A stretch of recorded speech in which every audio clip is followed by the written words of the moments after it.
सन्दर्भमा यो जेन्ट्स ग्रुपमा हिजो र आज जतिजना हाम्रो आफन्तहरू भाइ बहिनी छोराछोरीहरूले सागर प्राप्त गर्नुभएको छ उहाँहरूलाई हामी सबैको तर्फबाट एकमुष्ट हार्दिक श्रद्धाञ्जली अर्पण गरौँ र उहाँको परिवारहरूको लागि भगवान् बुद्धले आत्मसमीक्षा मन बोलियो भगवान् बुद्धले उहाँलाई आशीष दियो प्रार्थना गरौँ र उहाँहरूको निम्ति पनि उहाँहरूको आत्माको चिर शान्तिको लागि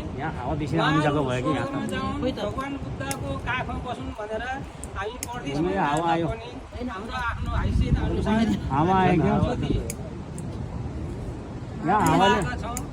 यसमा सबै देश देश कुना काप्चाबाट यस्तै प्रक्रियाहरू भइराखेको मैले युट्युबमा हेरेको थिएँ। अब हामी त केही न केही भाग्यमानी जस्तो भएको छ। यो पुरानो यो राणा शासनहरू खतम भयो। अब हाम्रो नयाँ पुस्ता 2-4 दिन त हाम्रो देश आर्मीले चलाउँछ होला आर्मी शासन लागू हुन्छ अब 2-4 दिन त्यो पछाडि सर्वदलीय बैठक गरेर यो सर्वदलीय बैठकले समिति गठन गरेर मन्त्री प्रधानमन्त्रीहरू गठन गरेर देश चलाउने छ। त्यसमा खुसीको कुरो छ यो राणा शासनलाई खतम बनाएको